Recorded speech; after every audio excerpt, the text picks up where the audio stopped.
Welcome to the Valkyrie Profile Recap Series, a little side project nestled within my playthrough to give you the lowdown on Valkyrie Profile's story. Today's episode covers the Prologue, Chapter 0 and Chapter 1. We see a humble beginning. A young girl fetches a pail of water at a stream outside her hometown. We learn that her name is Platina, and she hails from Coriander. Returning home, she bumps into some men in black, spills water on them, and is harshly disciplined by her mother.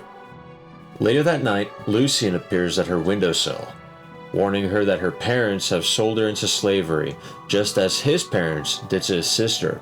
The men in black were evidently slavers. Together, they flee under the moonlight. Eventually, they reach the Valley of Weeping Lilies. Platina inhales the poisonous pollen from these plants.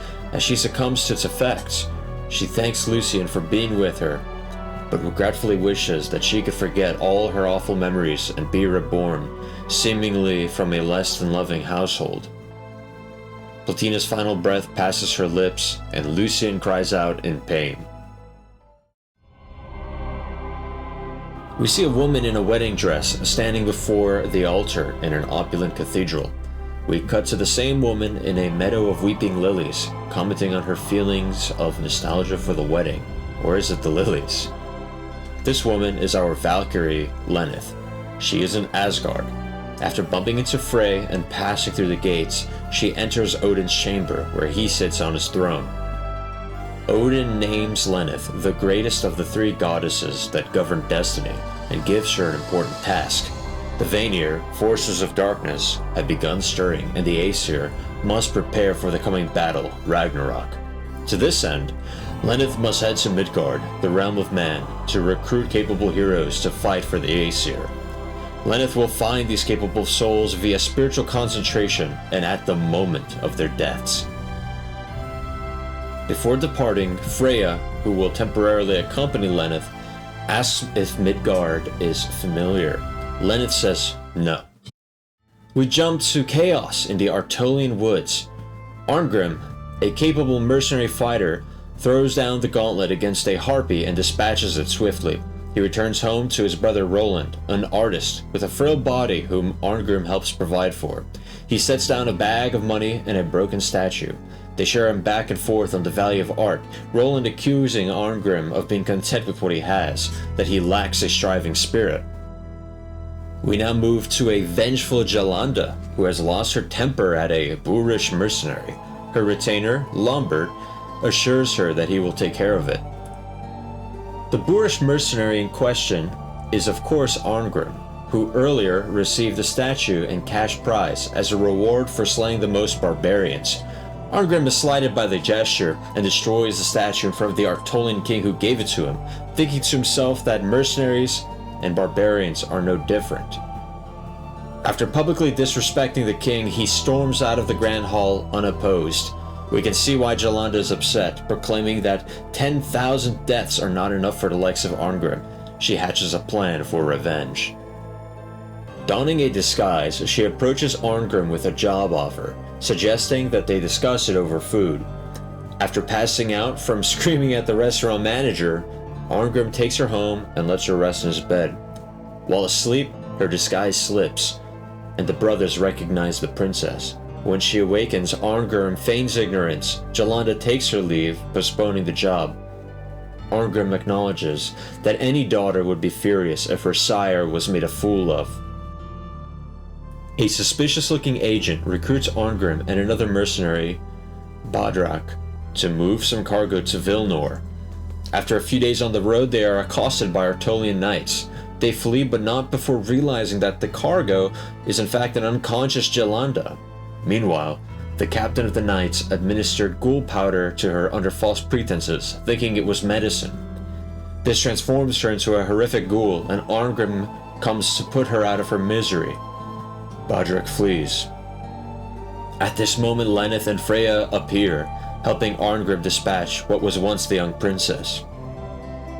Arngrim deduces that Lombard was secretly a necromancer spy for Vilnor, who kidnapped Jalanda and had her delivered there as hostage. He knew the abduction would be discovered, so he sent along ghoul powder to turn her into a monster. Arngrim steels himself to confront Lombard, acknowledging the lowly state of his own spirit, that he was no better than the king he hated and had no right to look down on others. A noble impulse for someone supposedly so wretched. Lenneth quietly takes Jolanda's soul within herself. Back at Lombard's quarters, Arngrim tries to kill him. After an initial struggle, Lenneth assists. After taking out the foul necromancer, Arngrim takes his own life, seemingly refused to raise his sword against the knight captain. Lenneth preserves his soul, reuniting him with Jolanda.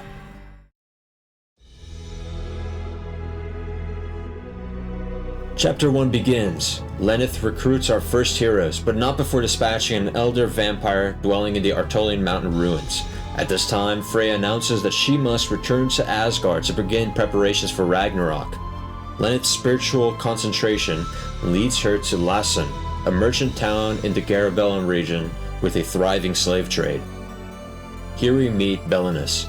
Belinus is a nobleman who doesn't let his status sully how he treats others, likely having earned his position through his unwavering fairness. As a young man, he rescues Asuka, a young Yamato girl from a slave auction. Though his father is reluctant, he and the housemaid Maria agree to help raise her. Back in the present, Belinus brings Asuka with him to another slave auction, where she serves as his interpreter. On the way, she pauses to pick a flower and gives voice to her inner turmoil. She's in a position to ruin lives through her translations, yet she freely plucks blooms. What of those without a choice? Belinus likens slaves to flowers, without defense against fate. Indeed, according to Belinus, we are all slaves to destiny, a higher power dictating every loss and encounter, whether losing his friends and father to war, Maria, even his own wife, or meeting Asuka. The auction yields nothing. Later that night, a specter invades Belinus' home. Lenneth intervenes and cautions him of a wicked curse plaguing the manor. In horror, Belinus discovers Asuka slain by a vampire. He pleads desperately with Lenneth, who shows him another way, a soul transfer ritual. Trading his life to revive Asuka, his iridescent soul ascends in a selfless stand against the chains of fate. He now joins the Valkyrie. The next destination Lenneth is drawn to is Krell Montferring, a theocratic kingdom in the east. Here we encounter Llewellyn, a meek, poetry-loving commoner, a gentle, sensitive young soul utterly unsuited to violence.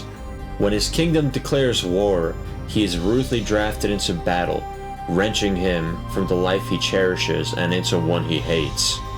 In a serene grove, he shares a tearful farewell with his fiancée Milia, a girl from a wealthy family whose parents pressure her to break off the relationship in favor of a profitable match. Milia swears an eternal wait. To her, the winds flowing through the trees are Llewellyn's voice. She will hear him in every gust. After an embrace, Llewellyn vows to return and marry her. However, Llewellyn perishes in the chaos of war. His empty coffin is returned to Milia, who is now tormented by the wind in the trees, trapped in grief. Touched by their love and devotion, Lenneth permits a fleeting reunion. Llewellyn appears to Milia and vows eternal vigilance over her life. Lenneth is somewhat beside herself with this. None of it was her responsibility, yet she felt compelled, likely understanding Milia's pain and conveying that to Llewellyn. A goddess she may be, but she hasn't forgotten her humanity. After putting the guardian statues to rest in the Solda catacombs and dispatching the lurking shamans, Llewellyn's journey with Lenneth has made him strong enough to fight for Asgard. He is the first Einherjar sent to Odin. This concludes Chapter 1. The stories of Arngrim, Jolanda, Llewellyn, and Belinus have ended, but Lenneth's yet continues.